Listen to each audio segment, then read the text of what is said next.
Hello everyone. This is chapter 14 from my contemporary romance novel Under a Namibian Sky.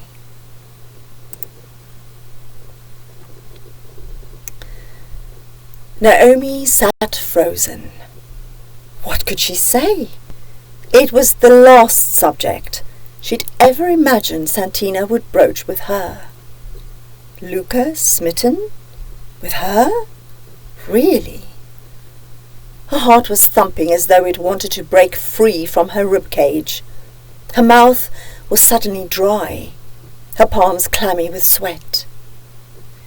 So his flirtatiousness wasn't just an act. The dinner wasn't just a wealthy prince's whim. What happened in the jet was... Naomi couldn't get her head around Santina's words. But what if Santina was wrong? Could she really know how Luca felt? No one else could know what goes on in another's mind, surely. The silence from Santina filtered through Naomi's thoughts. She had to say something. It was rude not to respond, but she felt paralyzed. Had she already waited too long and given herself away in the process? Putting her hands under her thighs gave her the confidence to respond. I don't know what to say. I'm shocked. Are you sure? About Luca, I mean. He enjoys teasing me. I assumed it was just his way. We have to deal with very flirty guests here sometimes. Santina fixed her dark eyes on Naomi again. Naomi squirmed a little under her scrutiny. It felt as though Santina could read every thought, her every heartbeat. I'm 100% sure, Cara. I know Luca as I would my own son. I don't know you, but you feel something for him in return, see? Here it was again. The opportunity to deny Luca, to deny herself. What to do, what to say? Panic was building up inside her. She couldn't allow herself to love Luca, or to be loved by him. It was just too dangerous. She wasn't strong enough for it. It was one thing, confronting herself. But it never occurred to her Santina would ambush her about this issue. She felt cornered, trapped. If Luca had feelings for her, this was the perfect opportunity to put a stop to any hope he might have in that direction. No doubt Santina would pass the message on to him. Naomi struggled to get her thoughts together and her breath under control. A fist clamped around her heart at the thought of what she was about to do. Did she have the courage to deny herself the love, the happiness, the passion she'd allowed herself to feel for a few moments with him? Perhaps it was better not to be too committal. She wanted to be honest with Santina. Well, up to a point. Auntie Elsa's voice sounded in her mind. Don't burn your bridges. Naomi focused on the animals at the waterhole, but she wasn't seeing them. Instead, in her mind's eye, she saw Otayan and the patrol guard supporting Luca between them, blood streaming from his head. Luca lying inert in the flying doctor's Cessna, his limp hand in hers. Luca sleeping in his room after her attempt at a foot massage. Luca's black hair against the white pillow. Luca laughing and smiling and playing the fool in the swimming pool. Luca relaxed and charming at the best dinner of her life. Luca, his eyes on fire, his kisses burning her skin, his passion consuming her. Luca. Pain in her heart, pain as sharp and cold as death. But no, the alternative would be worse. She knew this pain. She'd felt it before. If pain for Luca was so bad now, it would be so much worse if she were to give herself to him and then something happened. She'd be in hell, worse than before, because now she was an adult. She knew what death meant, the finality, the despair, the darkness, the aloneness. Naomi turned her head away from Santina. She shut her eyes, her breath escaping silently through her lips. "I'm sorry if Luca misunderstood, Santina. If there was any way in which I might have led him on, seemed interested in him. He's a guest. You're both guests. We try to do the best for all our guests at all times." Santina wasn't letting go so easily. "But you accepted his invitation to dinner. You accepted his advances." Naomi knew she had to be careful. She didn't want to appear heartless or insult either Santina or Luca, but she had to protect herself. "True, I accepted Luca's dinner invitation, and even though it isn't something I normally do, as you know, Luca can be very charming and very persuasive. It was just dinner. We could have had dinner at the lodge, but Luca wanted to go to Windhoek. It's difficult to deny him. He seems a very kind man. I think he just wanted to make it up to me for allowing him to go on the anti-poacher alert to rescue the Ellie. It seemed to mean a lot to him." Santina continued to stare at Naomi for a few seconds more. Then she sighed and stared off into the distance. "You're right, Naomi. Luca has a very kind heart. And yes, it meant a lot that you allowed him to help with the Ellie's rescue. He has a thing for African elephants especially." Naomi saw her chance to shift the conversation to more comfortable grounds. Luca was so excited about the Ellie, and so shocked at what the poachers had done, he'd kindly suggested he'd send an article to National Geographic, together with the photos he took that morning. He said he wanted to help highlight the plight of the African elephants. I thought it was such a compassionate and wonderful gesture. I hate to bring it up again, but it could have been one reason he went with the anti-poacher unit when they were tracking the poachers. Santina sighed again. "You're right again, Naomi. I'm sure that's why he went with them. I'm glad you can see his kindness and his goodness." Santina was silent for a moment. Then she turned once again to face Naomi, her eyes glistening with unshed tears. "I'm sorry if I made you uncomfortable before, Cara.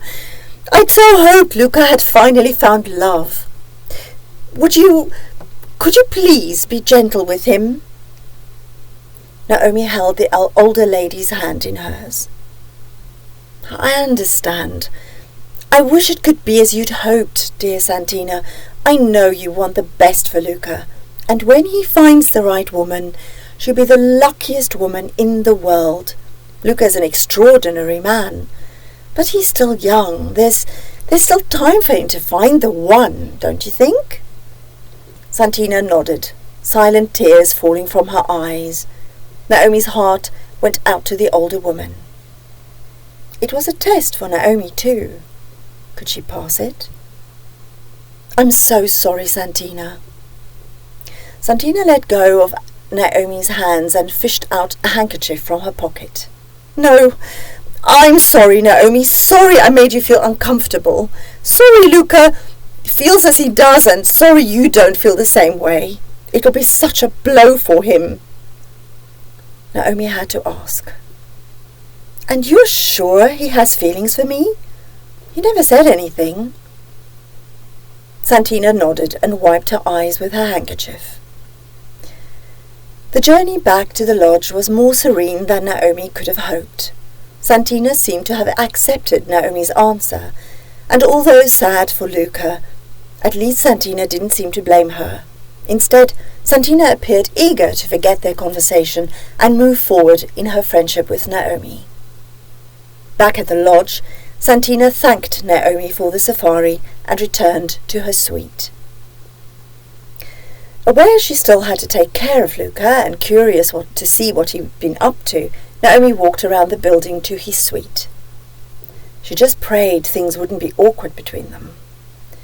But to her surprise, his door was open, his room empty. The staff had already been to clean his room and make his bed. Everything was tidy and fresh. But where could Luca be? Naomi walked to the end of the veranda in front of his suite and found him beside the building. Dressed only in shorts, his fantastic body glistening in the sun, he stood engrossed in the painting he was creating on the easel in front of him. Not wanting to disturb him, Naomi stood watching him for several minutes. Could what Santina had told her be true?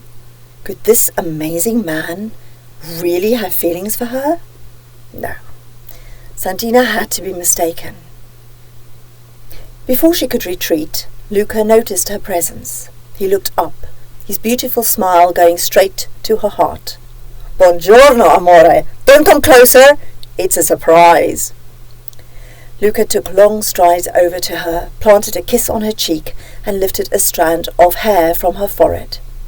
It amazed Naomi how much he appeared to be himself again. A good night's sleep had restored his vitality and vibrant self overnight. His smile was dazzling.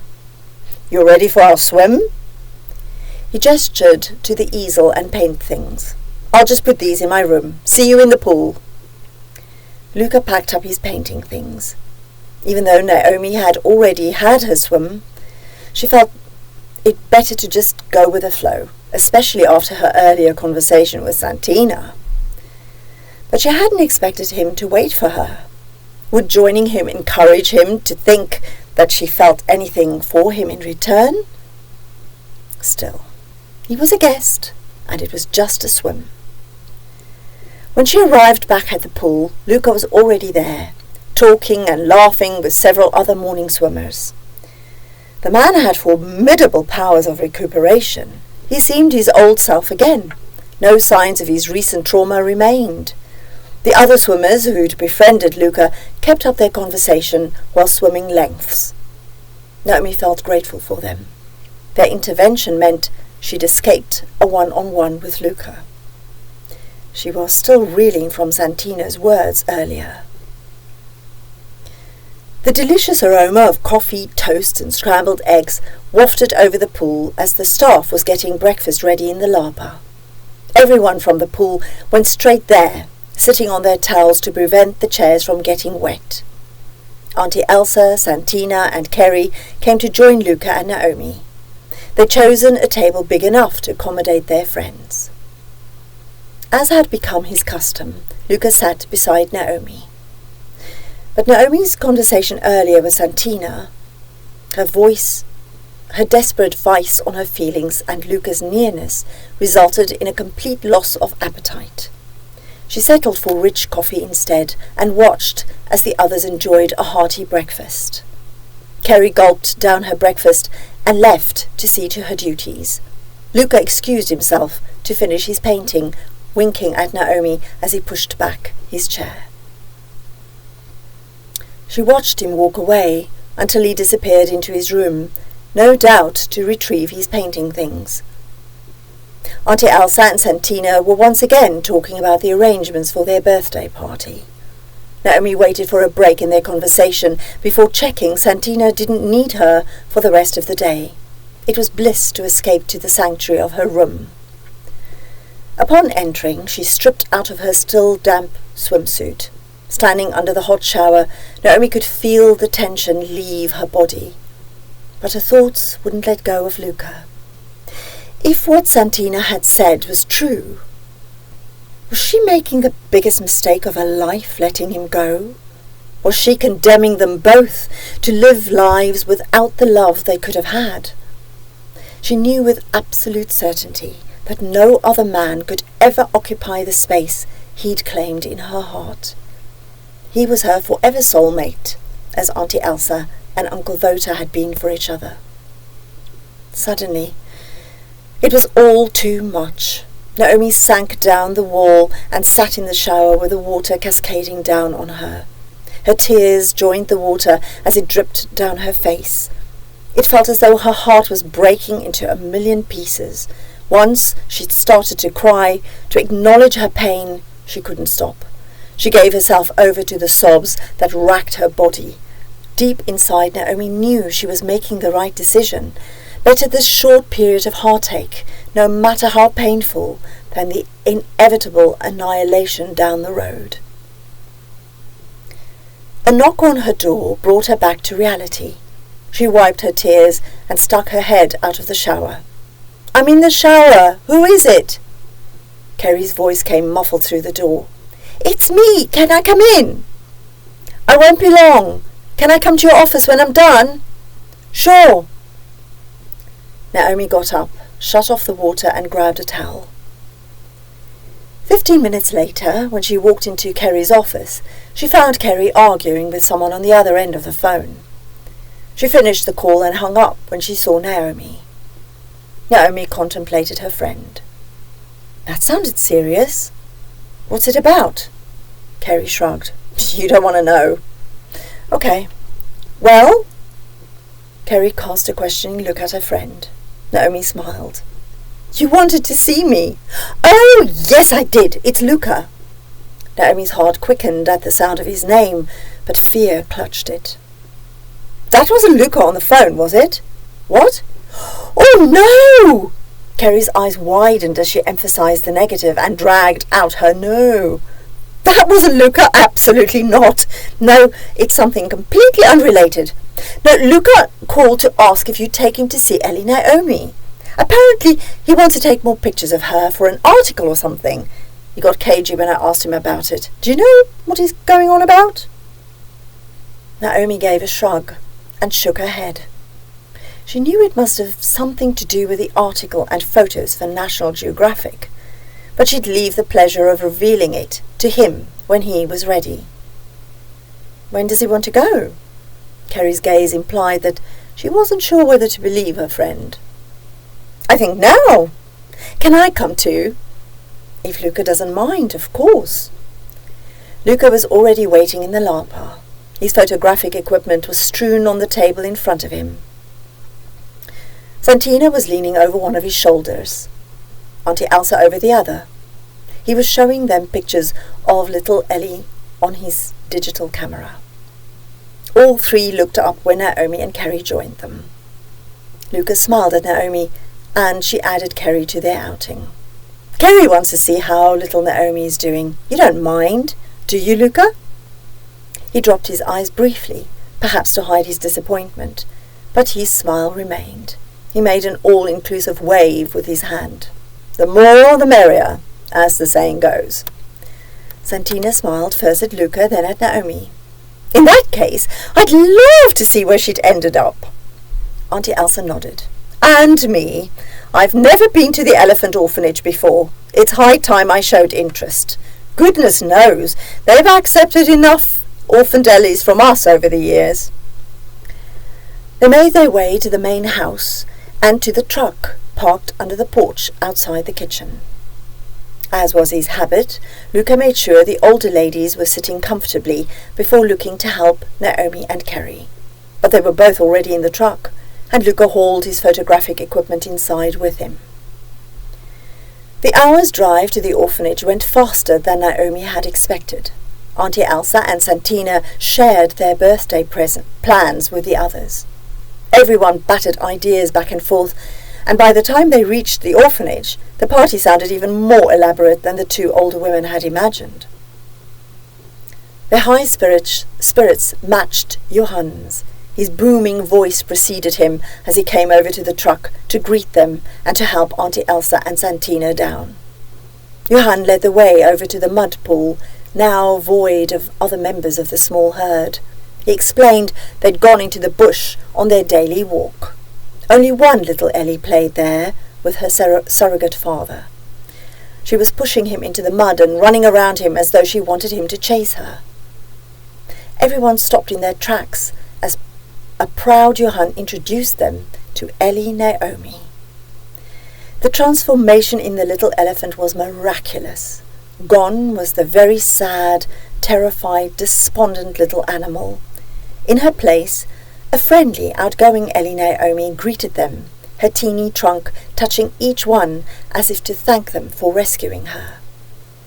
Auntie Elsa saw Naomi's tears. She put a comforting arm around her adoptive daughter, squeezing Naomi tight into her embrace. With her other hand, she held Naomi's head on her shoulder. Her soothing voice travelled straight to Naomi's heart. no one stays lost. Love is the deepest healer of all, my darling. Thank you very much for listening, thank you for watching, and thank you so much for liking and sharing my videos, and most of all, thank you so much for subscribing to my channel. I can't tell you how much it means to me, because it means that I can make more videos like this, so I'm deeply grateful for that. Until next time.